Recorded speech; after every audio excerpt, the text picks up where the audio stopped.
Not the button I wanted to press. We work on it for the next broadcast. It's just very difficult to fit it all in with how big the 2v2 overlay is. Like there's not many ways to properly do it. Otherwise, like I don't know how I'm supposed to show you all the supply of all the players, etc., etc. This is basically the best overlay. So we'll work on it. I promise. But okay, we're ready to start this match off. Team Bay. We're on Catherine Square in the top position, including Bales, who's actually playing Protoss this match, and Moosegills, the Zerg player. So Bales has decided for this best of 3 he wants to play Protoss. This is not in any way, shape, or form against the rules. So by all means, like I think for 2v2 that's fine. Yeah, and I think any tournament you're allowed to between matches. So. Very fast gas from Monoxide, actually. He's going gas first. Terran Zerg is generally seen as the best combination. And this seems like it's going to be the 14-14 build out of Spectre, his teammate. So Spectre and Monoxide going for a very fast Speedling Hellion build. In fact, this is going to be about the fastest that you can go. Moosegills drone is going to get a good scout on this. You should be able to see. He's like, oh, wow, you're mining gas pretty early. Your pool's already on the way. And I think he saw, it's like, well, your barracks should have begun by now, shouldn't it? And then he'll see that it was a very, very fast gas. So according to a lot of people I talk to, this is arguably the best, like from what I've been told, like this is like the classic, you know, if you go to a restaurant, you're like pretty much any place that you're going to go to eat, you can order a Caesar salad, right? You know, it's not like it's not fancy, it's nothing crazy, but it's an effective, you know, meal. That's basically what Gas First Hellion and 14-14 Speedling is in 2v2. Like that's your chicken Caesar salad, because it's never a terrible choice when you go somewhere that has a bunch of weird food on the menu that you honestly are too scared to try. And by that I mean my experience at restaurants. So that being said, let's see how these guys deal with it. No wall off means that Lings and Hellions aren't going to have too much trouble actually getting into their base. Monoxide, though, has a very quick wall. So even if there were... I actually think it's funny that you wall off so fast when you're going for the most aggressive type 1 base play, because there's no way that they could be hit unless it was like double 6 pool or something, which we obviously know isn't happening. Anyway, not a huge deal, as Spectre is going to get the first scout in this game. And because Moosegills went for a hatch first, the queen is not out yet. So this means that Spectre can safely check. He's like, oh, okay, based on this, it looks like you probably just started your speed a little while ago. It's not super ahead. And by that I mean, of course, Spectre's speed is way ahead. This queen can push the overload away, but Moosegills drone scouted, so it's not a terrible. It's really not all that bad. Bale starts up a second gateway at the front, and it looks like he just wants to go for like a 3-gate wall, or maybe a pylon gateway pylon wall. Yeah, so the idea here might be to plop a queen here to block against the potential Hellion Zergling play that's going to come up.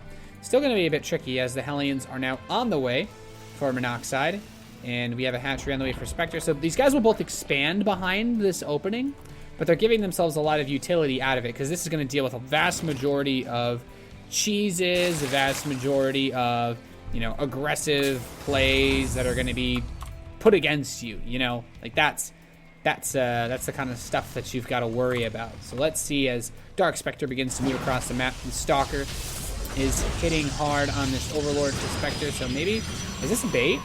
I think that's bait. Yeah, it looked like it was on hold position. He was just baiting him down for these Speedlings ground. Banelings are on the way here, trying to block this position. Moosegills Lings with the Stalker are doing the best they can, but the Hellions come from below, picking off the Lings. And are these Banelings going to finish? He really needs the Banelings to deal with the Speedlings of his opponent. The Hellions are targeting it down. The Baneling's going to die. No. So here it comes. There's a bunch of Hellions and Lings. He's trying to cover this wall. Okay, speed is done for Moosegills, but Hellions are still really good units. The Stalkers are blocking as best they can. Trying to put in a couple layers of pylon to close this down. And so far, so good. What does he have vision with? This Overlord just barely giving vision of what's up top. More and more Lings on the way for Moosegills to reinforce this. But look at this. Spectre's just getting up some Spore Crawlers. He's just playing this super, super safe, because, to be totally frank, he has no idea what could be coming from his opponents. And actually, it's like really funny he's getting these Spore Crawlers, because he has nothing to worry about for a good while that would come. Yeah, there's nothing. I guess the Stargate is out, huh? Did he already see? Oh, I guess these Phoenix might have like done a little bit of poking. So they're against the Phoenix. My bad, guys. I got so caught up in this opening that I was like blinded. So Phoenix are going to move in then. And, okay, you can actually get a bit of work done here. Denying the building of the barracks, so denying the building of the starport. So nice. And just grabbing any SCVs that try to come finish these structures off. And I actually do quite like this. Could almost come in here and delay this engineering bay. Maybe he still can. No, okay, finishes. But gets back to work on the barracks, gets back to work on this barracks, and gets back to work on the starports. They'll finish, but maybe like 20, 30 seconds late as the Phoenix count continues to climb. Bales has... certainly decided that he really likes the Stargate play, and we've seen the effectiveness of this in the earlier matches we had today, especially in Caliber Fenner.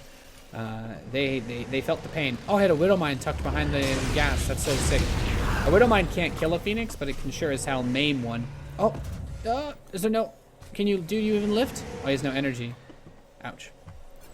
So another base is going to set up for Spectre. He will be taking his third on the outside area. No third base on the way for either team just yet. He's continuing to add on tech as he gets a robotics facility. Bales, that is.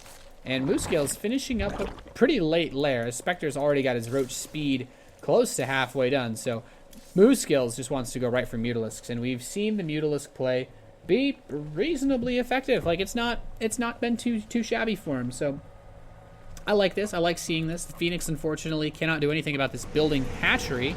But he can move in on this base. Another spore is being added because the Phoenix count is a very real threat. But, you know, he grabs another few kills, and that's not so bad. Bales is pretty good player who has made WCS Premier League appearances before. He's quite a strong guy. Has some difficulty in Challenger as of late. These Marines from Monoxide are going to come over and try to push him back. But doing the most he can. And I believe Moosegills has even come very close. He's had at least a Challenger appearance. Speedlings are going to come in here and deny this hatchery. Moosegills denying that third. Moosegills knows what it's like to have his third base tonight. If you guys tuned into the last series that we just had. Oh, those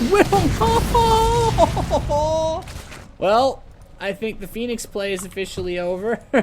As a Colossus is on the way now for Bales. That was painful. What's this rally? What is the rally on this Colossus? It's like following the same one the Observer's on. As these Lings get into a very awkward fight when neither of them have a positional advantage. These two Phoenix, yeah, these two guys aren't going to do too much more this game. You could try to pick off SCVs on this gas, I suppose. It's like, do something. Boop, boop, boop. Okay. Yay, Phoenix. So you can see if this third base gets taken again. He has vision over the base over here. He's actually got pretty good vision for red team on all available bases, which means that the focal point should be just defending, not extending themselves too far. There's a lot of Zerglings on the right side here. The Mutalisks are coming in and actually picks off two of the Hellions pretty fast. Oh, those Widow Mines.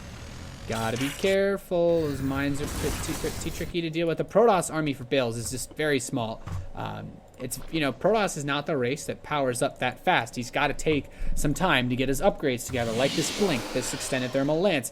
Now, if the blue team attacks into the main ramp of the red team, that's pretty much the ideal scenario, because they're going to come over here and check. They're like, okay, there's no third base here. Their next thought should be the third base on the right side. But if they don't go there, oh man, he scans. Is he really thinking about pushing this? He puts the mines on the bottom of the ramp. Thermal Lance is just about to finish. He's going to take a bit of a fight here. These Roaches want to fight. Coming down. The Banelings want to get on top of the Marines, and he's actually going to get very close. Oh, he's so close, but not quite there. The Colossus is going to come down, though, and the Big Daddy with range actually going to be able enough to turn the tides. These Widow Mines got a couple hits, but I was not able to see what they killed. Still, though, that could have been a lot worse for Red Team making their defense, as the Blue Boys, man, making a push like that was just... You know, you got to get the third base. They lost their thirds. They have, I think that once again just got canceled. And now the red team has the economic advantage. The only trouble is, no. Okay. Kills a few Zerglings. This is a problem, though. This needs to be dealt with. 6 kills, 3 kills. Yeesh. But both players are contained to 2 bases, while both these guys are now moving up to 3 bases. So that's pretty good, all things said and done. Trying to bait out the mine shots. Observer's going to come up. He doesn't actually need to move in on this. Yeah, he picks up the mines pretty easily. And just let the Colossus work on this ramp. There's really no, just hold position, everything, and let the Colossi do the dirty work. Oh, and he force the 2 Hydras at the base of this ramp. That's nice. These Widow Mines still a threat, but Mutas poke in here. Those Spore Crawlers did not disappear from the beginning of the game. But look at this. The Colossi are just chilling. He's like, yeah, I'm just going to kill all your buildings.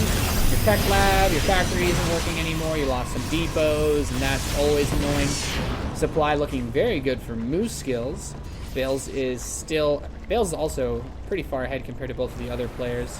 Did he lose something else to that Widow Mine? Oh, that mine just got 5 kills. Those must have been probes. Ouch. The 3 Colossi are just basically in an unassailable position because as soon as he pushes this, he can just force field this ramp off, right?